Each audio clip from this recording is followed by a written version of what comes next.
Pour ceux qui sont en train de composer actuellement, qui sont en train de passer des épreuves scolaires de fin d'année, il n'y a pas de quoi se stresser. En tout cas, soyez relax, reposez-vous à fond, donnez le meilleur de vous-même. Et pour ceux qui ont déjà eu les résultats, si ça s'est bien passé, en tout cas, félicitations.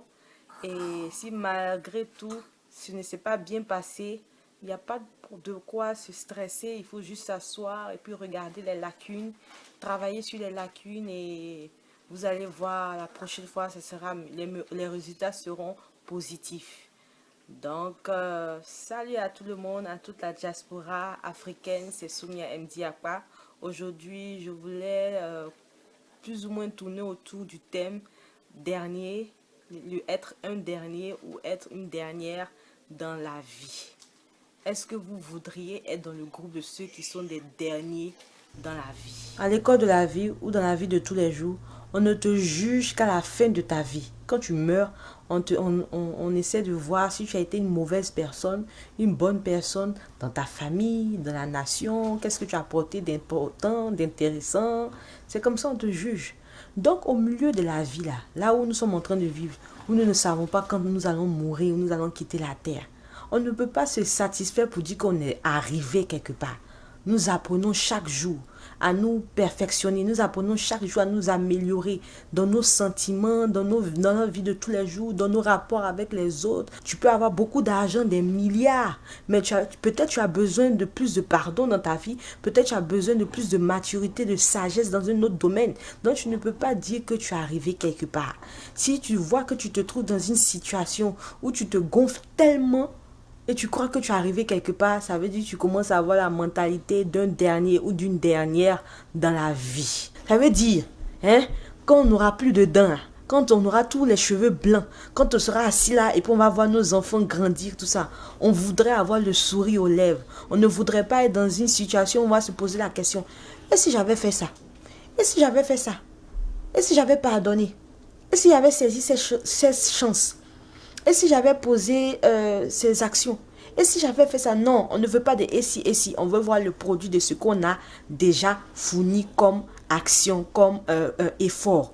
Le premier de la classe, c'est une personne qui sait que l'année n'est pas encore terminée. Elle a beaucoup à apprendre, elle doit faire très attention parce que tout ce qu'elle apprend est important pour sa réussite.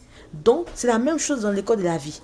C'est la même chose dans la vie de tous les jours. On ne peut pas se laisser distraire par tout ce qu'on regarde autour de soi. On ne peut pas se laisser distraire par tel problème, par telle chose. On ne peut pas se laisser distraire juste pour se moquer des autres. On ne peut pas se laisser distraire parce que oui, on ne sait pas où on veut partir. On est assis et puis bon, on est là, on est là. Avant de dormir, nous devons faire un petit bilan où nous avons besoin de nous améliorer. Qu'est-ce qui n'a pas marché aujourd'hui? Qu'est-ce que nous aurons pu faire? Qu'est-ce qu'on ne devrait pas faire? Qu'est-ce qu'on devrait arrêter? C'est comme ça qu'on essaie de voir. On doit s'auto-évaluer pour pouvoir voir si nous sommes sur la bonne route ou pas. La Bible a dit, dans la Bible, il y a un passage qui dit les premiers seront les derniers et les derniers seront les premiers. J'ai été vraiment rempli d'humilité. Franchement, je me suis dit waouh, ce passage est vraiment touchant parce que je ne peux pas me gonfler, Sonia. Tu ne peux pas te gonfler et tu ne peux pas.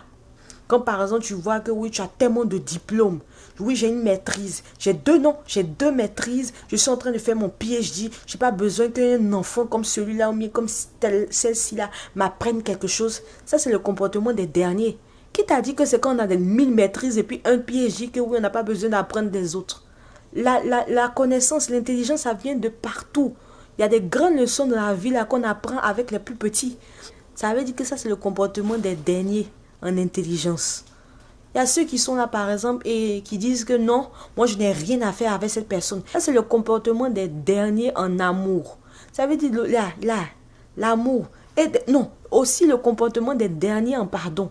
Tu n'arrives pas à pardonner, tu es limité dans le pardon. La vie n'est pas encore terminée. Hein? Si cette terre-là, on n'arrive pas à pardonner, on n'arrive pas à passer sur des petites choses, on n'arrive pas à mûrir plus facilement, c'est pas bon. Mûrir, ça veut dire, c'est pas parce que oui, du genre, il y a tellement de situations imprévues que tes sentiments vont prendre le dessus. Tu arrives à te canaliser, tu arrives à te calmer, tu arrives à t'équilibrer. C'est ça être en fait mûr, c'est ça être mature. Même si aujourd'hui, vous sentez que vous avez des lacunes dans beaucoup de domaines dans la vie. C'est pas fini. Tant qu'il y a vie, il y a de l'espoir. Il y a toujours de l'espoir pour ceux qui reconnaissent qu'ils ont des lacunes et qui veulent avancer. C'est comme ça qu'on va devenir premier. Donc j'espère que nous tous, à la fin de notre vie, nous aurons de bons témoignages, nous aurons de belles histoires écrites sur nous. Pas des histoires, de dernier, comme quoi, oui, un tel n'a même pas su pardonner à son fils, il n'a même pas su pardonner à ses enfants, il n'a pas su pardonner à sa mère, celui-là a frappé sa femme, celui-là il se sentait tellement gonflé, il méprisait les plus petits dans sa famille, celui-là se moquait des autres. Non, nous sommes appelés à être des premiers, pas des premiers de la classe, mais les premiers dans la vie.